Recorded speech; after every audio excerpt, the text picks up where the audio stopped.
The envelope was already on my table when I came back from the restroom. I remember stopping in the doorway of the restaurant, scanning the room the way you do when something feels off but you can't name it yet. My husband was still at the bar ordering our second round of drinks. The table was empty when I left. Now, there was a small cream-colored envelope sitting next to my water glass, and a woman I had never seen before was walking toward the exit without looking back. She was maybe 60, silver hair pinned up neatly, wearing a dark green coat that looked expensive. She didn't hurry, she didn't turn around. By the time I crossed the room and pushed through the front door to look for her, the sidewalk was empty in both directions. The envelope had my first name written on it, just my first name, in handwriting I didn't recognize. I put it in my jacket pocket before my husband came back to the table. I don't know why I did that. Some instinct I couldn't explain. He set down my glass of wine and smiled at me the way he always smiled. Warm, easy, the kind of smile that had made me fall for him 3 years ago. And I smiled back and said I was a little tired. We finished dinner. I listened to him talk about a deal he was closing. I laughed at the right moments, and the whole time that envelope sat in my pocket like a stone. I waited until he fell asleep that night. We lived in a brownstone in Lincoln Park, Chicago. He was a commercial real estate developer, successful enough that I'd quit my job at the insurance firm 18 months into our marriage because he'd asked me to, said he wanted me to have time for the things I actually cared about, said we didn't need the income. I'd started taking ceramics classes.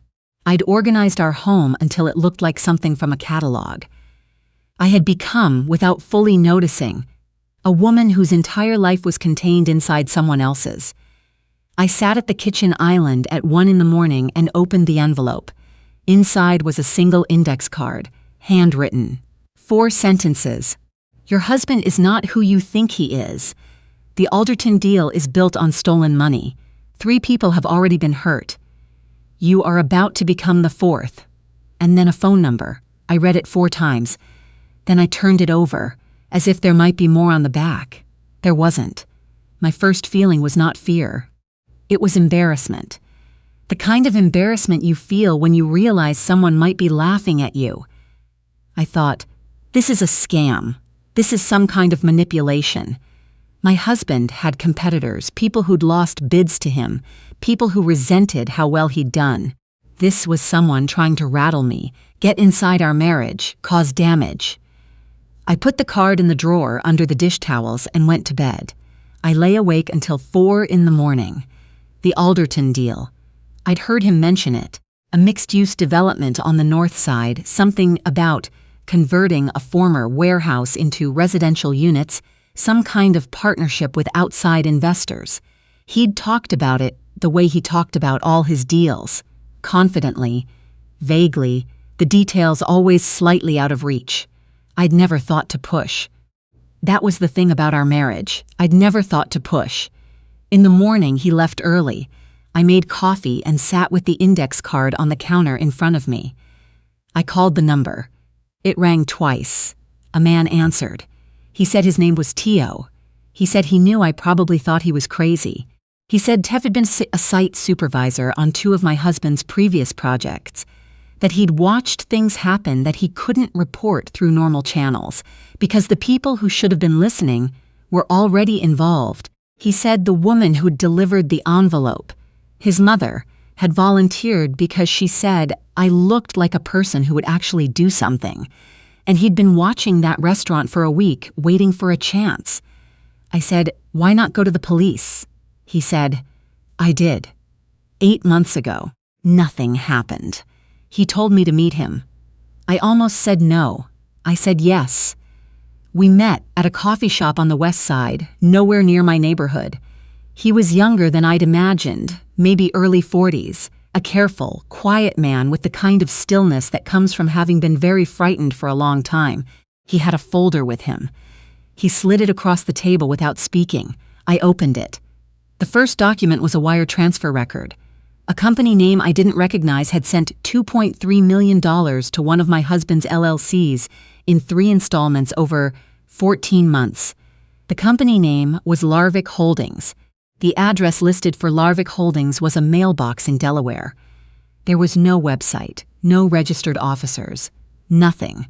The second document was a photograph, a building site, men in hard hats, my husband in the center of the frame, shaking hands with someone. I looked at the man he was shaking hands with, and something cold moved through me, because I recognized him. Not from my husband's work, from the news.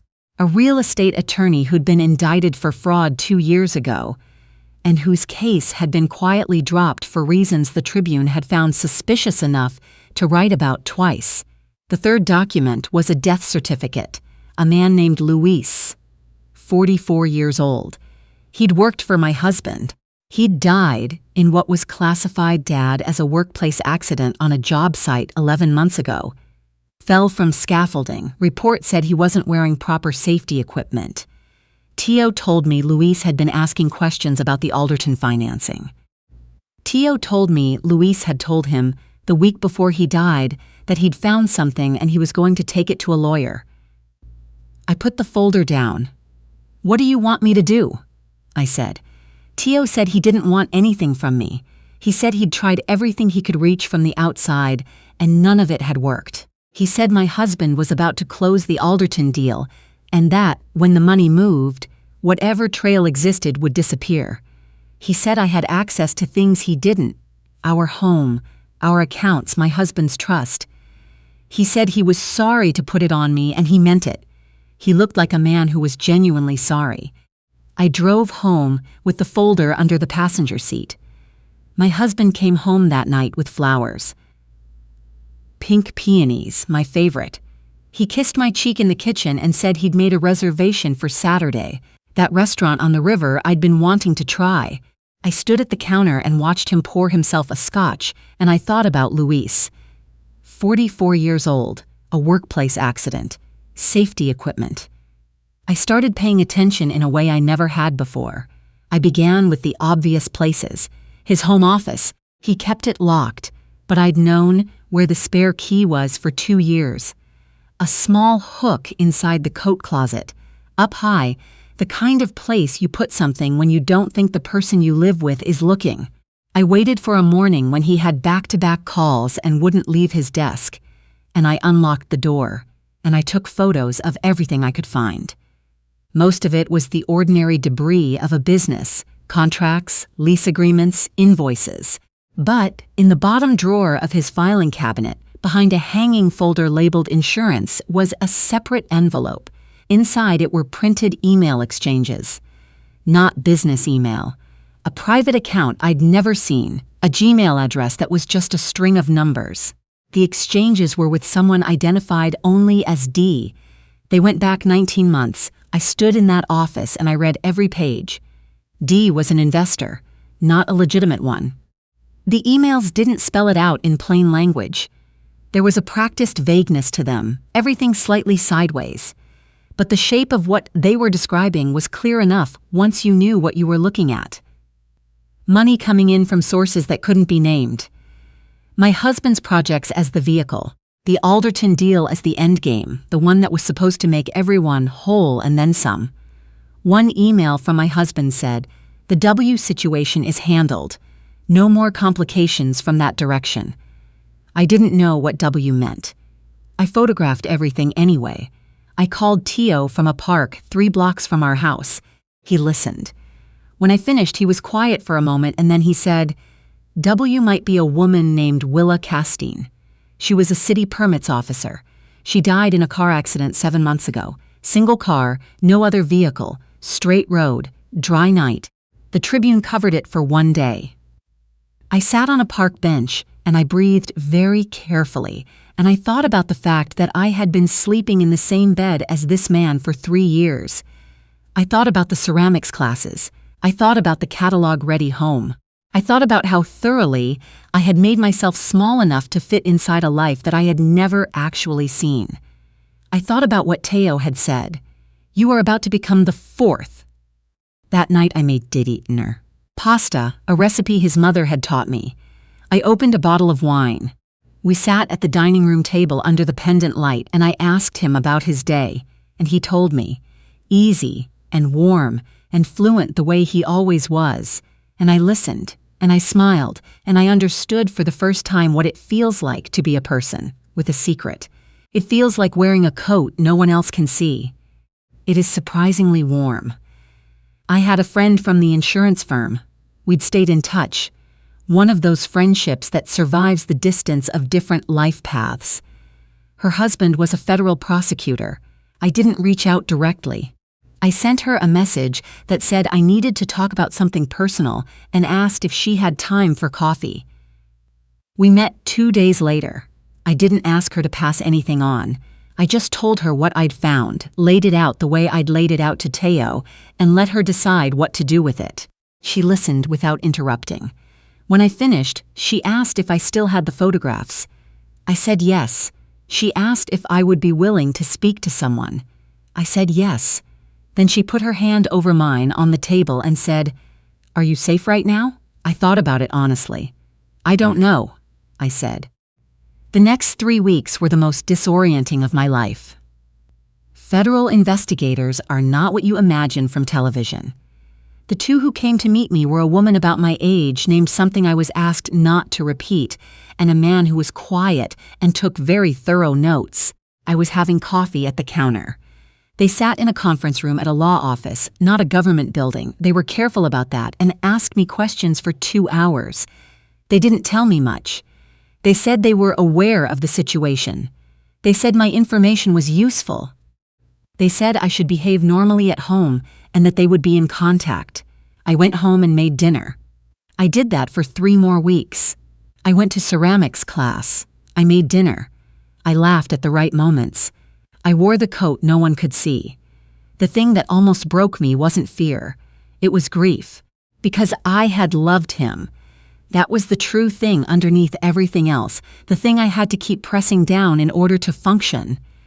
I had loved him, or I had loved the person I believed he was, and at 31 years old, I was realizing those were not the same thing, and that I had handed 3 years of my life to the difference between them. I called my sister in Portland one night when he was out for a work dinner. I didn't tell her everything. I just said I thought some things were wrong and that I was handling it. She said she was coming to visit. I said no, not yet. She said she'd wait, but she was watching her phone. She was the only person outside the investigation who knew anything. She still sent me a text every morning that just said, "Still here." The morning it happened, I didn't know it was going to happen. I was at ceramics class. I had my hands in wet clay, working on a bowl I'd been struggling with for 2 weeks. The walls kept collapsing because I was putting too much pressure on one side without realizing it. The instructor came over and showed me again, said to let the clay tell me where it needed to go, instead of forcing it into the shape I already had in mind. I was thinking about that, letting go of the predetermined shape, when my phone buzzed in my jacket on the back of the chair. A text from a number I didn't recognize. 3 words, "Today. Stay out." I left class early. I drove to my sister's friend's apartment. She lived in the city. We'd arranged it. I had a key, and I let myself in and sat on her couch and waited. At 2 in the afternoon, I got a call from the federal investigator. She said it was done. She said I didn't need to stay away from my home, but that I should expect it would feel different when I went back. It felt like a hotel. That's the only way I can describe it. I walked through the brownstone that evening, the pendant light over the dining table, the ceramics class mug on the counter, the filing cabinet in the locked office that wasn't locked anymore, and none of it felt like mine. Maybe it never had been. My husband was in federal custody.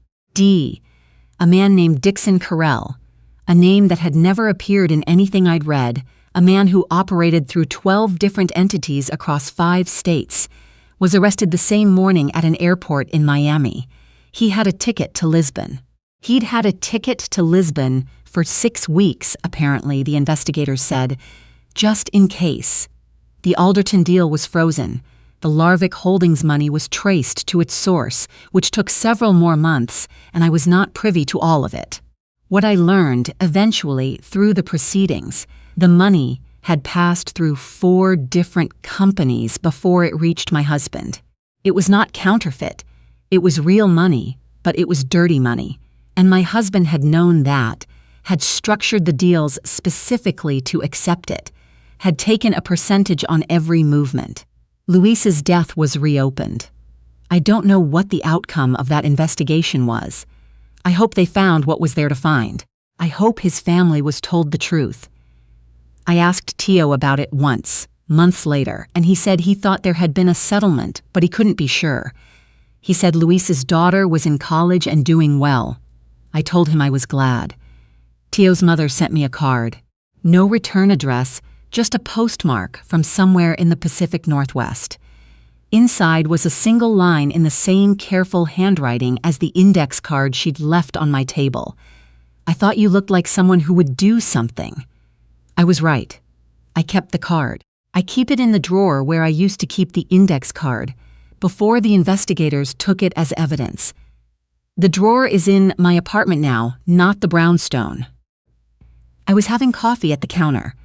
I found a place in Wicker Park, a 3rd-floor walk-up with east-facing windows that flood the kitchen with light every morning, and a small table where I eat breakfast alone and watch the street below and think about what it means to actually see someone clearly. My ceramics instructor told me the bowl I'd been working on was the best piece I'd made all year. I don't know if that's true, but I fired it and I glazed it in a dark blue-green, and it sits on my kitchen windowsill now and holds 3 smooth stones I picked up from the lakeshore the first weekend I was free. I was having coffee at the counter. I think about the woman in the green coat sometimes, how she walked out of that restaurant without looking back. The confidence of that. She'd done what she came to do, and she trusted me to do the rest. I try to carry that with me, that quality of doing the necessary thing, and then stepping out of the way and letting the other person rise to it. I'm 32 now. I don't have a plan for what comes next. I have the apartment, and the east-facing light, and the bowl on the windowsill, and my sister, who still sends me a text every morning. Every morning I text her back, still here.